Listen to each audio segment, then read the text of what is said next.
আমির হামজা বিশ্বনবীর উপর কলমা পড়ে না। আমার বিশ্বনবী আমির হামজার বাড়ির দরজা গিয়ে বলে চাচা, বাড়ির ভিতর থেকে বাপটা আওয়াজ আসে নাই। আবার বিশ্বনবী বলে চাচা, ভেতর থেকে আমির হামজার স্ত্রী বলে কে গো? নবী আমার টুকরে টুকরে কেঁদে কেঁদে বলেছেন, চাচা মা, আমি আপনার স্বামী আমির হামজার ভাতিজা। যাহাতে ভাতিজা বললেন, বলে কি ব্যাপার, কি হয়েছে তোমার, কেন তোমার চাচাকে ডাক দিয়েছ? বললাম ডাক দিয়ে বলেছিল চাচা নাই বাড়িতে। বলে না বাড়িতে নাই। বলে মক্কার অবাক অবাক লক্ষ লোকেরা আমাকে ধরে মারলো। ওগো আমার চাচিমা একটু বেরিয়ে দেখুন, আমার শরীর থেকে রক্ত বের করে দিয়েছে। তারা আবু জেহেলের নাই আমির হামজার স্ত্রী উত্তর দিয়েছিল আড়াল থেকে ভেতর থেকে, যেমন তোমার কর্ম তেমনি তোমার ফল হয়েছে, বেরিয়ে যাও। আর এখানে কেঁদে তুমি তোমার চাচাকে তুমি বিরক্ত করে নাও। আল্লাহর নবী জনাব মুহাম্মদ রাসূলুল্লাহ সাল্লাল্লাহু তাআলা আলাইহি ওয়াসাল্লাম তিনি কাঁদতে কাঁদতে গুহার দিকে চলে গেলেন। নবী দেখলেন কেউ নাই। বিশ্বনবী সিজদায় পড়ে বাপকে কান্না করতেছে। আমির হামজা বাবা তার জীবনেতে এসেছে, একটা হরিণকে বাপি তীর ধনুক নিয়ে বাপকে নিশানা করেছে। আমির হামজার এত হাতে রেম ছিল, নিশানা ছিল, বাপি তীর ছুড়লে বাপটি নিঃস্ব যেত না। আমির হামজার তীরটা বাপটি দাঁতে ছুড়বে হরিণকে, আল্লাহর কুদরতে হরিণের বাপটি মানুষের মতো জবান করে গেল। বলুন সুবহানাল্লাহ। হরিণ পেছন দিকে ভাবে ঘুরে বলেছেন আমির হামজা, এই আমির হামজা তুই আমাকে মারিস না, তোর ভাতিজা তুই লক্ষ্য রাখ, তোর ভাতিজাকে ভালোবাসা। এই কথা বলো বাবা। আমির হামজা চিন্তা করে নামলাম জমনা হরিণ একটা কথা বলে। বলুন সুবহানাল্লাহ। আমির হামজা উঠকা আপনার হরিণকে মারলো না, ওখান থেকে তীর ধনুক নিয়ে বাপটি সোজা দৌড়ে বাড়িতে চলে গেল। বাড়িতে যাওয়ার পর বলেছিল বিবি শুনে নাও, আমাদের বাড়ি থেকে আমার ভাতিজা এসেছিল। বলে হ্যাঁ এসেছিল। বলে কোথায় আছে? বলে জানি না। বারবার চাচা চাচা করে ডাকছিল, কান্না করেছিল, শরীর খারাপ রক্তাক্ত অবস্থায় ছিল। দেখেছে তোমার ভাতিজার যেমন কর্ম তেমনি ফল পেয়েছে। আমি ওকে বাড়িতে বসতে দিই না, বাড়ি থেকে বের করে দিয়েছে, চলে গিয়েছে। আমি হামজা বলে কোথায় গিয়েছে? বলে জানি না। আমি হামজা রাস্তায় নয় বাবা, দরকারে ঘুরতে তাকে দেখলে রক্তের ফোঁটা পড়ে আছে। উনি রাস্তার দিকে লক্ষ্য করে বাপকে হাঁটতে লাগলেন। রাস্তায় দেখছেন ফোঁটা ফোঁটা জায়গা জায়গা রক্ত পড়ে আছে। রক্তের নিশানা গিয়ে দেখলেন বাবা গুহার কাছে চলে গিয়েছে। আমির হামজা গিয়ে দেখেন বিশ্বনবী বাপকে সিজদায় পড়ে বাপকে আল্লাহর কাছে ডুকরে করে কাঁদে। নবীর চাচা হাত দিয়ে বলেন ওগো ভাতিজা, আমি তোমাকে আজ থেকে ভালোবাসতে শুরু করে দিয়েছি। ওরে ভাতিজা বলো তোমাকে কে মেরেছে? কার এত স্পর্ধা, কার এত বড় করে যাও? আমি তীর দিয়ে তার বুকে তিন মেরে পিঠ দিয়ে তীরকে বের করে দেব। আল্লাহর নবী পেছন দিকে বাপকে মুখটা ফিরে বলে চাচা, যে লোকটা আমাকে মেরেছে আপনি তাকে মারলে আপনি কি খুশি হবেন? বলে হ্যাঁ। আল্লাহর নবী বললেন চাচা আমি তো খুশি হব না। বলে ভাতিজা তুমি যাতে খুশি হবা তাই আমি করতে রাজি আছি। আল্লাহর নবী বললেন চাচা ওই লোকটাকে নামের আপনি পড়ে নেন। বলে লা ইলাহা ইল্লাল্লাহ, লা ইলাহা ইল্লাল্লাহ,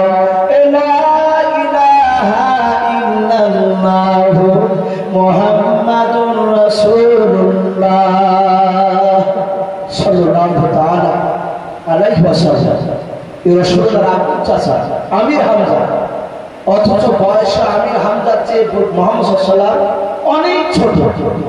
অথচ আমির হামজা রাসূলুল্লাহর কাছে নামাজের মতো করে বসতেন। বলুন সুবহানাল্লাহ। এত সম্মান দিয়ে আদর্শের কথা বলতেন, নবীকে লেনদেন করে কথা বলতেন। ইয়া রাসূলুল্লাহ, এ হাবিব আল্লাহ, অথচ নবীর অনেক বড় আপন চাচা। জানতেন না আখির জামান রাসূল, একে লেদু করে ডাকা এটা সম্মান, এটা নষ্ট করা, এটা বেয়াদবি হবে। আর কিয়ামতের ময়দানে সেটাই যদি আল্লাহ প্রশ্ন করে তাহলে আমরা জবাব দিতে পারবো না।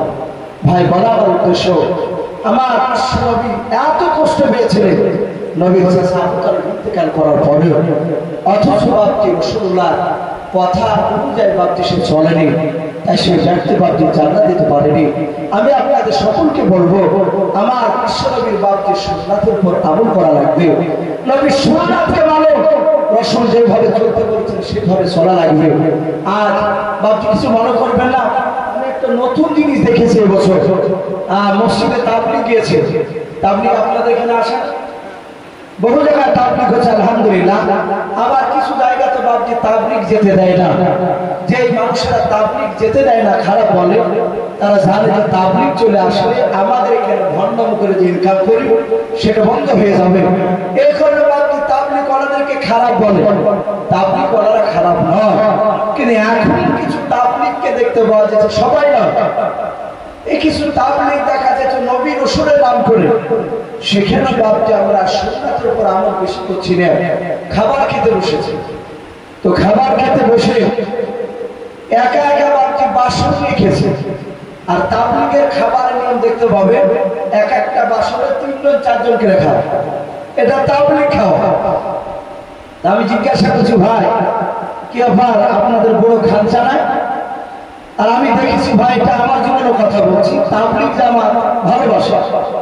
মাঝে মাঝে সময় বাপটির দিন একেবারে রেগুলার দিতে পারি, কিন্তু আমাদের গ্রামে মসজিদে তাবলীগ গেলে তার বাপটি পেছনে একটু ঘুরে। তো তাবলীগের খাবার একসঙ্গে খাঞ্চায় যখন ওরা খায়, তখন বাপটি আমাদের খেতে মজা। এবার আলের মানুষ একটু বসে খেতে হয়, আর খেতে বলে বাপটি লজ্জা করি না, উনি বসে যায়। ওদেরকে হয়তো আমরা দাওয়াত দিয়ে বাপটি খাওয়া। তো আমি দেখছি ওরা খাঞ্চাতে খাবার খাচ্ছেন, একটা একটা করে বাসনে খাবারে আলাদা আলাদা করে খাচ্ছে। আমি সাথে বললাম যে ভাই কি ব্যাপার, এই বড় আপনাদের বাসন নেই? কি ব্যাপার, 2 জন 3 জন করে তো সব খাবার খায় একটা বাসনে, আপনার দোয়া করো। আচ্ছা মৌলানা সাহেব, একসঙ্গে খাবার, অনেকের খাবার উঠে না, বলুন আস্তাগফিরুল্লাহ। অথচ তাবলীগে এসে রুসে না থাকছে, তাই আপনার খাবার আপনার খাবার এক এক বসে খাবার খাচ্ছে, অন্য কাউকে নিচ্ছে। বলে কার মুখের দুর্গন্ধ আছে, আর এখানে কি সহ্য করতে পারবে? এর সত্যি খারাপ বেশি, কিন্তু আগে তো বাকি তো সুন্নাত নয়। আল্লাহ রাসূল সাল্লাল্লাহু তাআলা আলাইহি ওয়াসাল্লাম পাগলদেরকে নিয়েও এমন ভাবে তাদের সাথে ব্যবহার করতে। একসঙ্গে খাবার খাওয়া মানে বাপটি, এটা রাসূল বলেছেন একজনের 8 আর একজনের 8 বাপটি সেবা শুরু করুন আলহামদুলিল্লাহ, অসংখ্য। আবার মানুষ একসঙ্গে খাবার খেতে বসে অনেক মানুষের ইমানও আপনার তার দিল শক্ত থাকলে নরম হয়ে যায়, বেঈমান থেকে ঈমান নিয়ে চলে আসে, ব্যবহার আখলাক চরিত্র দেখে। তাই ওটা ঠিক না, একসঙ্গে খাবার খাওয়া এটা সুন্নাত তরিকা চালু করা, এটা রাখা দরকার, বন্ধ করা ঠিক নয়। এটা সবাই না, কিছু কিছু ক্ষেত্রে বলছে ভাই, কিছু কিছু তাবলীগ। আমি বলছিলাম আমার বিশ্বনবী জনাবে মুহাম্মদ রাসূলুল্লাহ সাল্লাল্লাহু তাআলা আলাইহি ওয়াসাল্লাম তিনি বলেছেন, আমি প্রথমে যে হাদিসটা পড়েছিলাম, ইন্নাল্লাহ লা ইয়ানজুরু ইলা সুওয়ারিকুম ওয়া আমওয়ালিকুম ওয়ালাকিন ইয়ানজুরু ইলা কুলুবিকুম ওয়া আমালিকুম। নবী বলেছেন কিয়ামতের ময়দানে কারো চেহারা দেখবেন না, ওয়া আমালিকুম কারো ধন সম্পদ দেখবেন না। সাহাবারা বললেন ইয়া রাসূলুল্লাহ কিয়ামতের ময়দানে কি দেখবে? নবীজি বলেন ওয়ালাকিন ইয়া রাসূলুল্লাহ, আল্লাহ রাসূল বললেন ইন্নাল্লাহা লা ইয়ানজুরু ইলা সুওয়ারিকুম ওয়া আমওয়ালিকুম ওয়ালাকিন ইয়ানজুরু ইলা কুলুবিকুম ওয়া আমালিকুম। নবী বলেন কিয়ামতের ময়দানে দুটো জিনিস দেখবে, এক নম্বর প্রতিটা মানুষের বাপজি আমল খারাপ, 2 নম্বর প্রতিটা মানুষের বাপজি আপনার কলব, দিল, অন্তর খারাপ দেখবেন। জোরে বলুন সুবহানাল্লাহ। যাদের অন্তর দিল পরিষ্কার হবে, আমলের দিক দিয়ে যে বড় হবে, সেই বাপজি আপনার কামিয়াবি হবে। আমরা জানি হযরতে বেলাল বলে একজন রাসূলুল্লাহর সাহাবা ছিলেন, কি নাম বললাম? হযরতে বেলাল। আমরা জানি আরেকটা লাকাব তার সাথে দেওয়া আছে, বেলাল হাবশী, বলে না? কালো মানুষ দেখলেই বলে বেলাল হাবশী, এই হাবশী দেশের বলবো। এই বেলাল এত কালো কুৎসিত, এত দেখতে কালো, তফসিরে লিখেছে তার এই ঠোঁটটা অনেক মোটা লম্বা, তার পায়ের কুণ্ডাটা বাপটি এমনই ফাটা ছিল।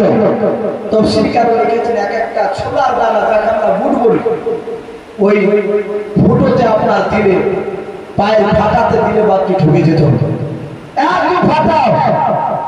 হযরতে বেলাল হাসলে তার 32টা দাঁতের কালো মাছিরে বেরিয়ে যেত। রাসূলকে চিনে না। হযরতে বেলাল উবাই বিন খালদ ইবনে সুলুল গোটা আরবের মধ্যে সবচেয়ে বড় মুনাফিক নবী নাম দিয়েছিলেন উবাই বিন খালদ ইবনে সুলুল।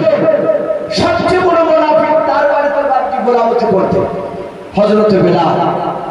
কিন্তু বেলালের কয়েকটা গুণ ছিল, সে তার মনিবকে ভালোবাসত। বলুন আলহামদুলিল্লাহ।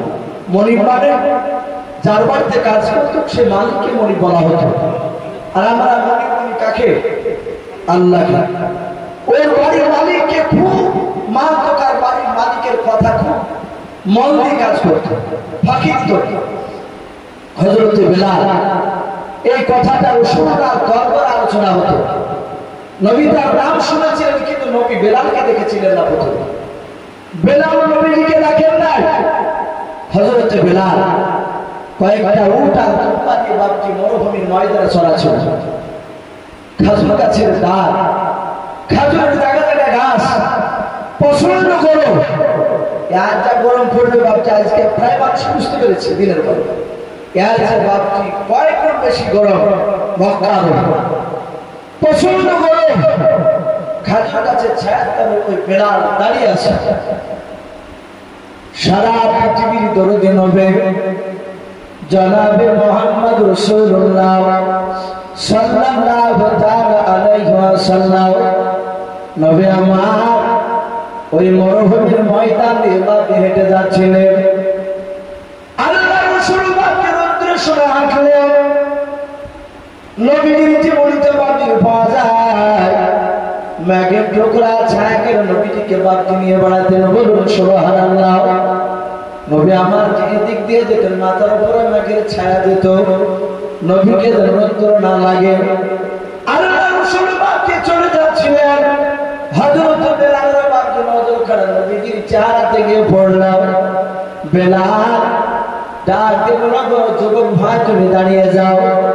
আল্লাহর নবীজি পেছন দিকে দাঁড়িয়ে বাপটি জাহাজে তাকে বেলালের দিকে। বেলাল খাজুর গাছের ছায়া থেকে বাপকে দৌড়ে এসে আল্লাহর নবীর গায়ে শুধু বাপকে একটি স্পর্শ করেছেন, হাতটা ঠেকে ঠেকেছে, ঠেকে দিয়ে বলছেন, ভাই তোমার এত সুন্দর চেহারা, তোমার নামটা কি বললাম? বেলাল বলে, গোটা শরীরখানা ক্লান্ত ছিল, চরম গরম লাগছিল, পেশানি দিয়ে ঘাম ঝরছিল, কপাল দিয়ে পানি ঘাম ঝরছিল। সঙ্গে সঙ্গে বেলাল বলে, যাতে নবীজির শরীরে হাত দিলাম, গোটা দেহখানা ঠান্ডায় পরিণত হলো। বলুন সুবহানাল্লাহ। আল্লাহ রাসূলকে ডাক দিয়ে বলেছিল, ভাই তোমার শরীরে এমন কি ঠান্ডা ফিট করা আছে? হাত ধরার সাথে শরীরখানা ঠান্ডা হয়ে গেল। ভাই রে তোমার নাম কি বলো? বিশ্ব নবী বলল, ভাই বেলাল তোমার নাম বেলাল? বলে হ্যাঁ।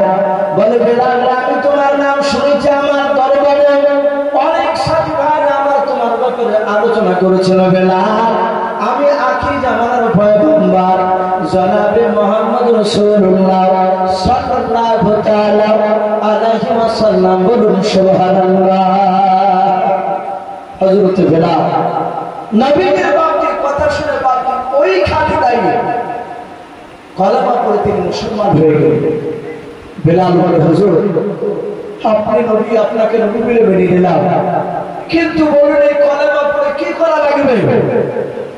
রাসূল বলেন, বেলাল কলেমা পড়লে মিথ্যে কথা বলা যাবে না, কলেমা পড়লে 5 ওয়াক্ত নামাজে ফাঁকি দেওয়া যাবে না, কলেমা পড়লে ওজনে কম দেওয়া যাবে না, কলেমা পড়লে চিটারি করা যাবে না, কলেমা পড়লে সুদ খাওয়া যাবে না, কলেমা পড়লে মদ খাওয়া যাবে না, এই বেলাল কারো অন্যায় করা যাবে না। বেলাল কাঁদতে কাঁদতে বললেন, হুজুর আমি তো উবাই বিন খালদ ইবনে সুলুলের আমি গোলাম, যদি জানতে পারে যে আমি কলেমা পড়েছি আপনার তো দুশমন, সে তো আপনাকে আমাকে বেঁচে রাখবেন। মুহাম্মদ সাল্লাল্লাহু আলাইহি ওয়াসাল্লাম আমি দিনের বেলায় আমি কাজ করি, উবাই বিন খালদ আমার মালিক, আমি দিনের বেলায় নামাজ পড়তে গেলে দেখে ফেলবে, আমি দিনের বেলা না পড়ে রাত্রির বেলা যদি পড়ি আল্লাহ রাসূল বলেন, বেলাল তোমাকে নিশ্চয় আল্লাহ রক্ষা দিয়ে দিবে। তোমাকে ছাড় দেওয়া হলে দিনের বেলায় তুমি নাও পারলে রাতের বেলায় তুমি বলবে, চুপি চুপি পড়বে, যেন জানতে না পারবে। বেলাল বলে, অসুবিধা নেই, সারাদিন কাজ করে রাত্রিবেলা আমাকে আর কাজের কথা বলে। হযরত বেলাল তার মালিককে বলেছিল, সবচেয়ে আমাকে ছোট্ট একটা ঘর দাও।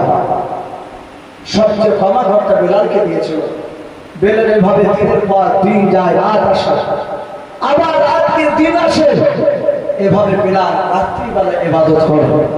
1 2 3 4 করে কিতাবে লিখেছে বাবা বেলালে 17 দিন পার হয়েছে কলমা পড়া। ওর মালিক জানতে বলেনি 18 দিন কেটে রাত্রিবেলায়, গভীর রাত্রিবেলা বেলা রাত্রিবেলা সেটা করে খাবে।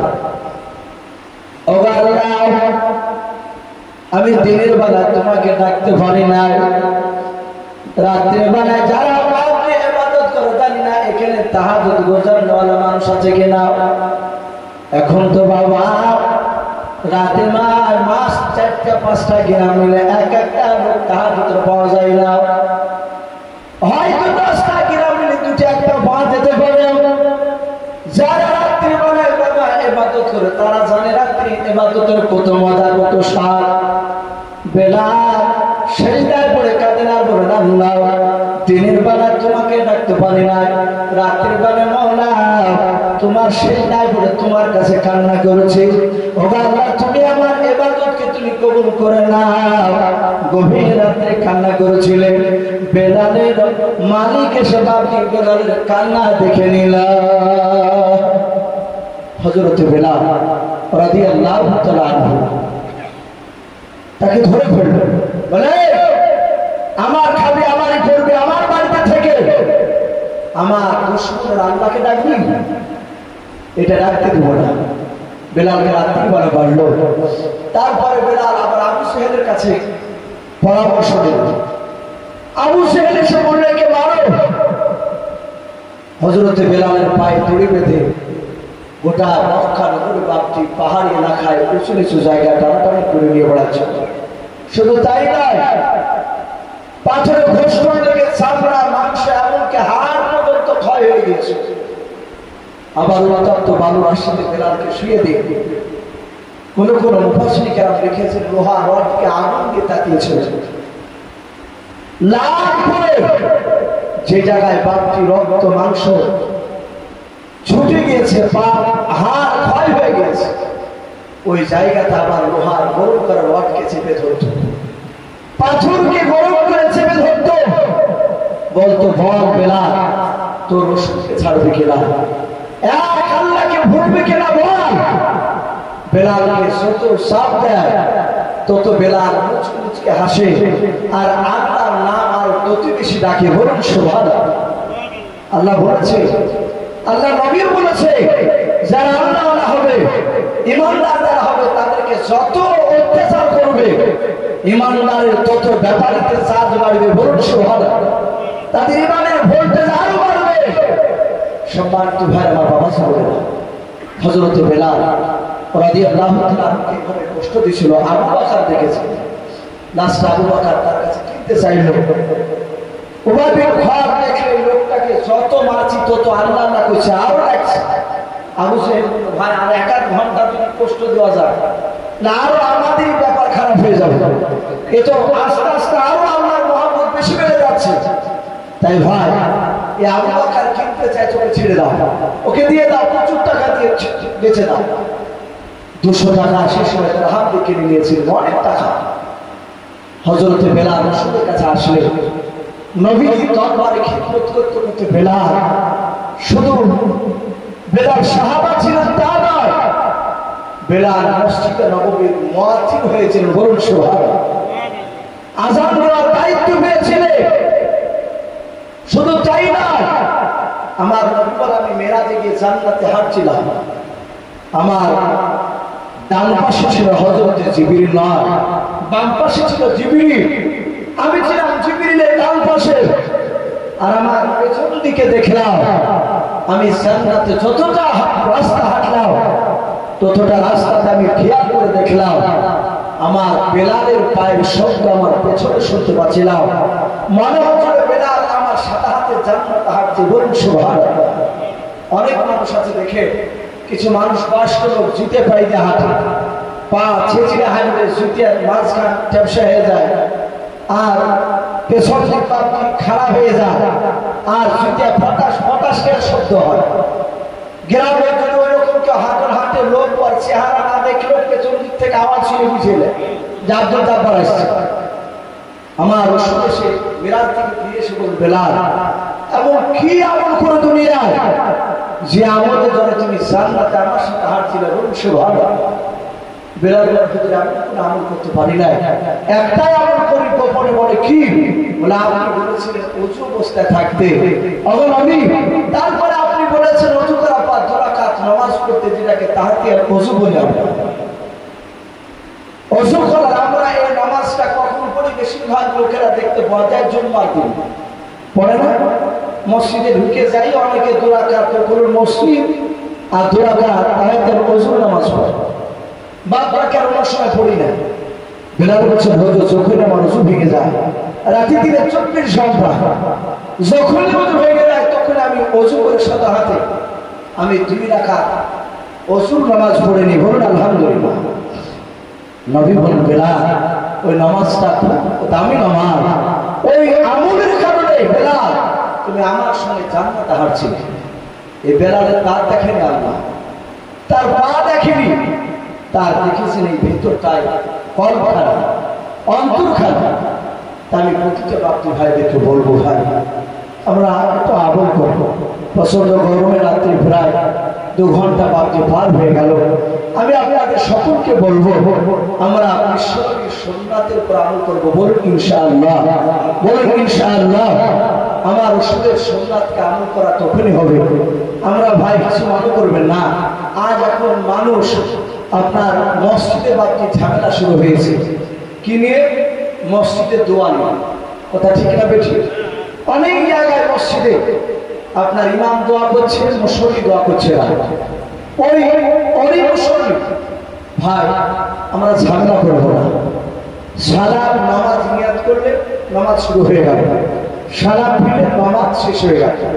তারপরে এই যে মোনাজাতটা সম্পূর্ণ ভাবে আমি অনুরোধ করবো, যারা করেন না আমি তাদেরকে বলবো, ভাই আপনারা ইমামকে অপমান করবে না। দেখেছি অনেক মানুষ যারা কোরআন পড়া জানে না, দোয়া করছে না, বেশিরভাগ তারা কোরআনকে সঠিকভাবে পড়তে জানে না। তারা হয়তো বাংলায় কিংবা ইউটিউবে কিছু বক্তার বক্তব্য শুনে তারা বলছে যে মনুষ্য কিছু জানে না। আমি অনুরোধ করবো, ভাই আপনি বলবেন না, কারণ আপনার ইমাম, আপনি মোনাজাত করবেন, আপনি চুপ করে বসে তাসবিহ তাহলিল পড়ো। আর যারা মোনাজাত করছেন আমি তাদেরকেও বলবো, ভাই বাপ যারা মোনাজাত করছে না তাদেরকে আপনি আঘাতে কথা বলেন না, তাদেরকে মসজিদ থেকে বেরিয়ে যান, এরকম কথা বলবেন না। আজ দুনিয়ার পরিস্থিতি বাপজি খুব ভালো নেই, আজ দুনিয়ার পরিস্থিতি ভালো নেই। গোটা পৃথিবীর মুসলমানের বাপজি দেওয়ালে পিঠ থেকে গিয়েছে। আমি প্রথমেই বলেছি এক শ্রেণীর মানুষেরা তারা পৃথিবীর বুকে বাপজি তারা চক্রান্ত চালাচ্ছে। দুনিয়ার বুক থেকে মুসলমানকে নিধন করা যায় কি করে?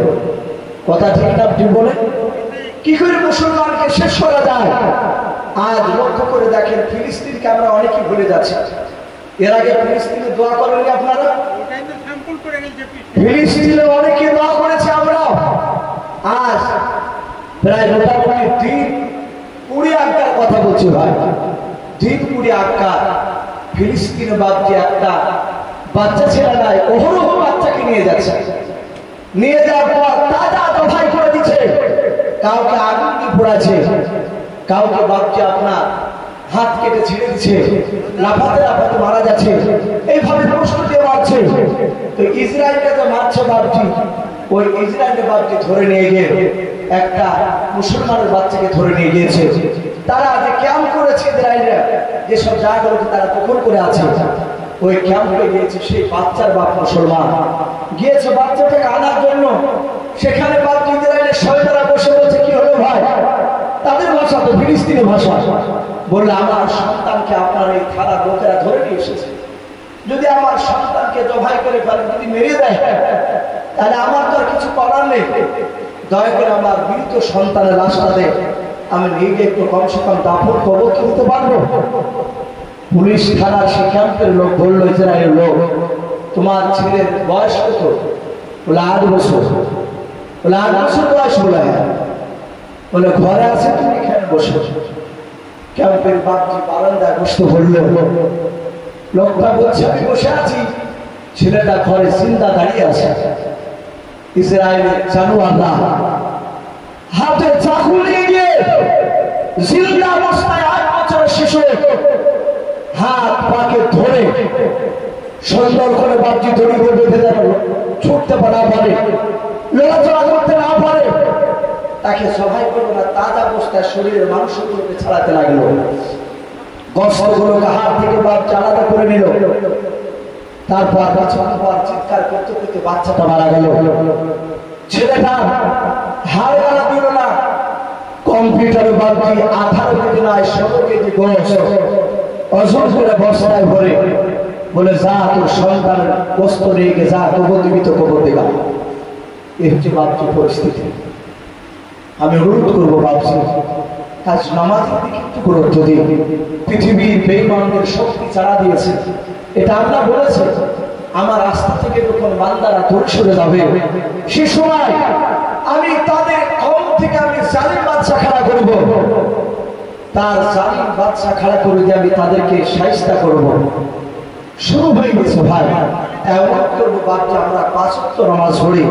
আজ যদি আল্লাহর সুন্নাতের উপর আমল করি, নবী যেভাবে চলেছে, নবী যেভাবে বাপজি খেয়েছে, নবী যেভাবে লোকেদের সাথে উঠা বসা করেছে, নবী তার স্ত্রীদের সাথে কিভাবে ব্যবহার দেখিয়েছে, তার সন্তানদের সাথে কিভাবে ব্যবহার দেখিয়েছে, তার প্রতিবেশীর সঙ্গে কিভাবে ব্যবহার দেখেছে, সব হাদিসে লেখা আছে। যদি আমরা একটু ভালো করে জীবনে যদি বাপজি একটু বাস্তবায়িত করে বলতে পারি, আলহামদুলিল্লাহ, আজও গোটা পৃথিবীর বেঈমানরা বাপজি মুসলমানের কাছে মাথা নত করতে বাধ্য হবে। কিন্তু আমরা ইবাদত করি না, নামাজ। এখন 2 বছর থেকে কিছু যুবক ছেলেরা নামাজ পড়ছে, বয়স্ক পড়লাম, বাদ বাকি অনেকে নামাজ পড়ি না। তাই অনুরোধ করবো ভাবছি, 5 ওয়াক্ত নামাজ পড়ে। নামাজ এমন একটা গুরুত্ব, নামাজ এমন একটা নামাজ, আল্লাহ রাসূল বলেছেন নামাজ বিহীন কোনো মানুষ জান্নাত যেতে পারবে না। বলুন সুবহানাল্লাহ।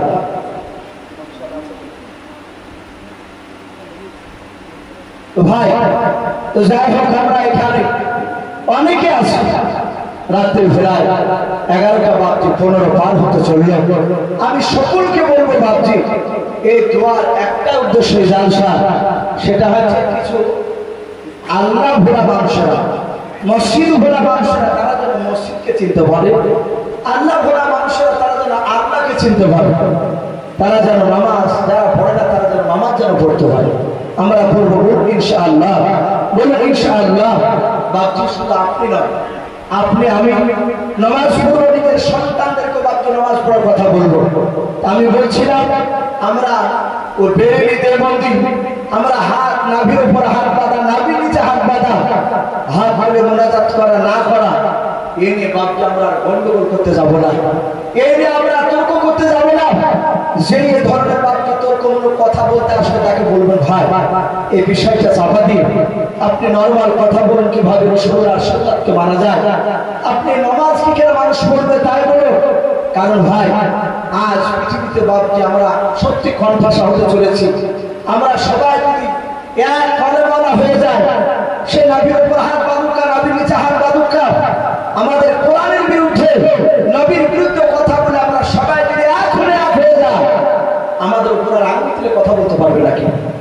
কিন্তু ভাই, কিছু এক শ্রেণীর অমুসলিমরা তারাও বাপজি কোরআনের যারা দুশমন, মুসলমানের যারা দুশমন, তারা জানতে পেরেছে মুসলমানের মধ্যে মেল না, ওদের মধ্যে ঐক্য নেই, ওদের মধ্যে মারামারি, মসজিদ ভাগাভাগি। একটা মসজিদ চান্দা মুসল্লি হয়, এই ধোঁয়াকে কেন্দ্র করে দেখা যাচ্ছে, সামান্য ছোট জমি মশলাকে দেখা যাচ্ছে 4-5টা লোক আলাদা মসজিদ করে ফেলছে। না, এসব আমরা করতে যাবো না। আমরা ভাই ফেতরার দিকে যাবো না। আমরা সবাই, আমরা মুসলমান, বলুন ইনশাআল্লাহ, বলুন আমরা মুসলমান, সবাই মুসলমান, আমরা কলমা পড়া ভাইদেরকে বলবো, বাপজি আমরা অনেকে চলে যাচ্ছি, আমরা একটু বসে যাই। যারা কমিটির ভাইয়েরা আছে, আমি কমিটির ভাইদেরকে বলবো, ভাই আপনারা সকলে এই জালসার মাহফিলে চলে আসুন, এক্ষুনি দেওয়া হবে। মৌলানা সাহেব এই মসজিদের সম্মানীয় ইমাম সাহেব যারা আছে, হয়তো অসুবিধা মানুষের থাকতে পারে, যেহেতু একটু বয়স্ক হয়ে গেছেন অনেক, তো যাই হোক অসুবিধার কারণে যদি না আসতে পারেন সেটা ভিন্ন কথা, আনালে আশেপাশে থাকলে আপনি আসতে পারেন। আমি অনুরোধ করবো খাস করে অতীতে বাপজি ভাইদেরকে, মা বোনদেরকে, আপনারা বক্তব্য চালু করেছেন আলহামদুলিল্লাহ, আজ যে উদ্বোধন হল, হয়তো আগামীকালকে হয়তো কয়েকদিন আবার পর মিটিং করে হয়তো আপনারা পড়া হয়তো চালু করবেন আলহামদুলিল্লাহ। একজন যোগ্য ভালো শিক্ষক রাখবেন, আর যাবতীয় আপনার বিপদে আপনাদেরকে সহযোগিতার হাত বাড়াতে হবে। বক্তব্যের জন্য যখনই চাইবেন তখনই ভাবছে আপনাদেরকে সহযোগিতার হাত আপনাদেরকে বাড়ানো লাগবে। আর আপনার টার্গেট নেবেন এই মক্তব্য থেকে যেন, এখান থেকে যেন মেয়েরা ছেলেরা যেন হাফেজ হতে পারে। এদের আগামী জালসা আছে আমার ফাল্গুন মাসে, বছর তিনেক আমাকে পরপর নিয়ে গেছে দলটলপুর হয়ে, আপনার নাম শুনেছে? দলটল পাড়া থেকে ভিতরে একটা হুচকি পাড়া বলে একটা গ্রাম আছে, ওই গ্রামে জালসা একটা মক্তব্য আছে আপনাদের মতো, এরকম ছোট মক্তব্য। ওই মক্তব্যটা এত সুন্দর পড়ানো হয়, ছেলেরা স্কুলে যায়, স্কুল থেকে এসে আবার পড়তে আসে।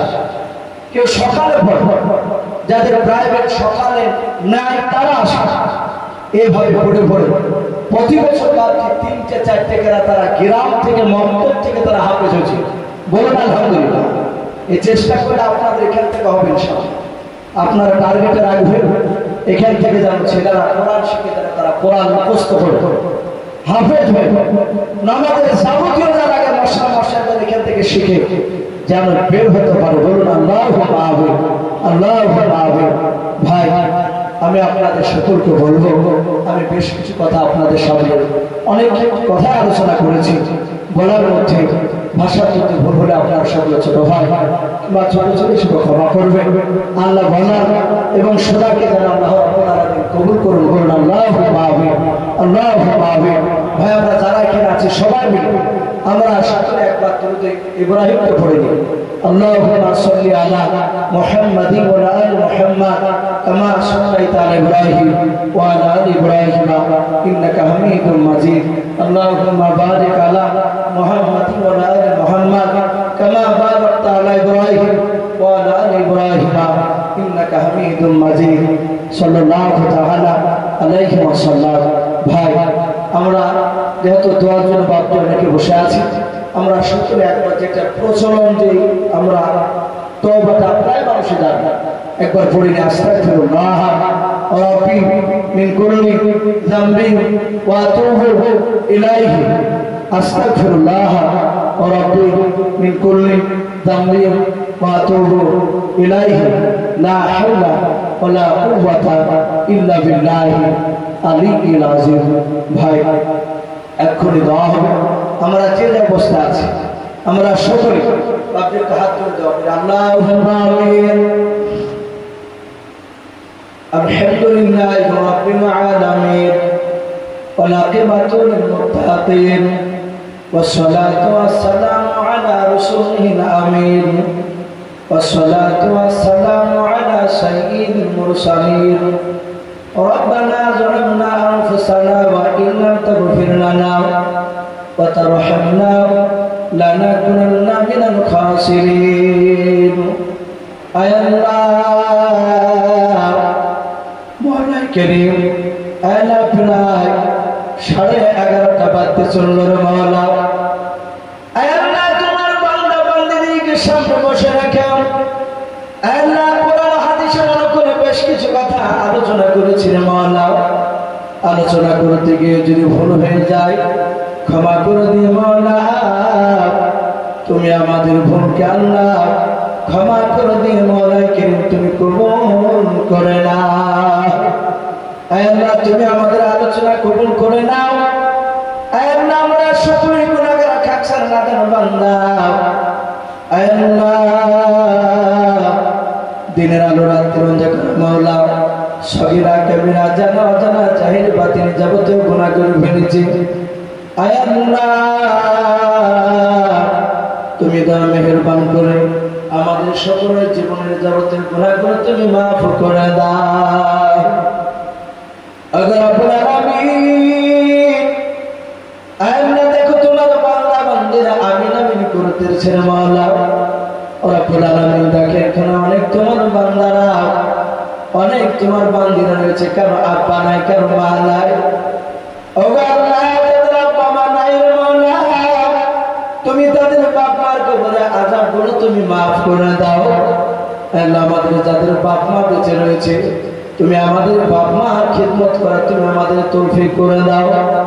ওগো রব্বুল আলামিন আমাদের কার দাদা দাদি নানা নানি কার ছেলে মেয়ে কার নাতি নাতিন অনেকের চলে গিয়েছে মাওলা।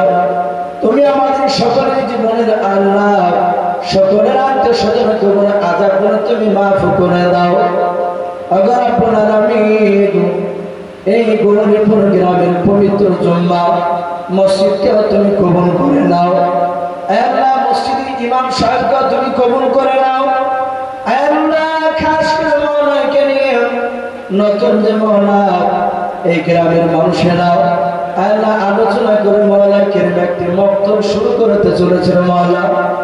আল্লাহ তুমি এই মক্তব শহীদ আশফাকুল্লাহ মক্তব যে নাম রেখেছো মাওলা এই মক্তবকে তুমি কবুল করে নাও।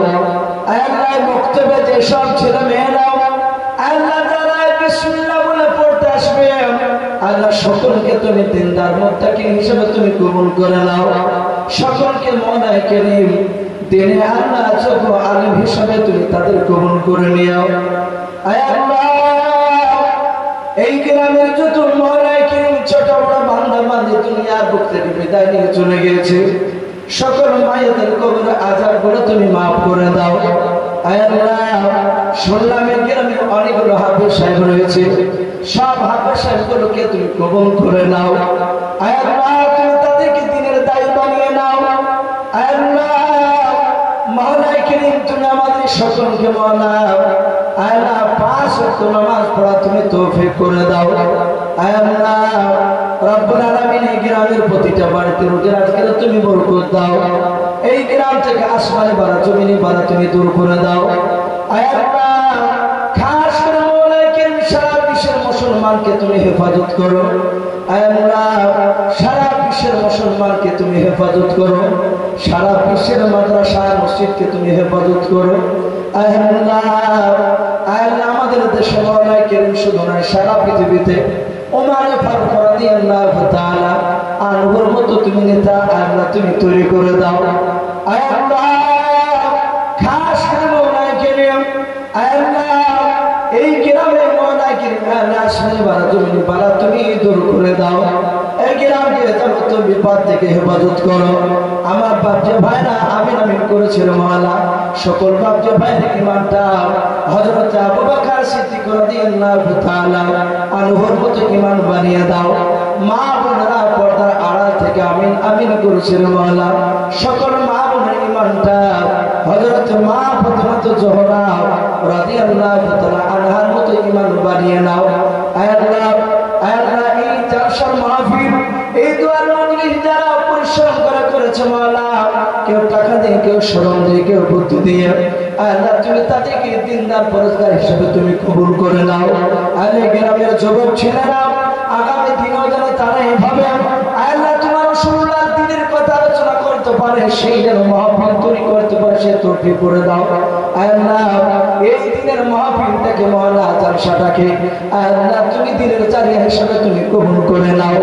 আল্লাহ এই জালসায় যারা পা রেখেছে আল্লাহ যারা এখনো পর্যন্ত আছে যারা চলে গেছে সকলকে তুমি দিনদার হিসেবে তুমি কবুল করে নাও।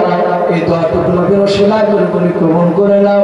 যত নবীর রাসূল ওলিয়ানে পাঠিয়েছো মাওলা সকল আরশ করে পৌঁছিয়ে দাও। আল্লাহ খাস করে মাওলা দোয়া করে মক্তবে যে জায়গা দিয়ে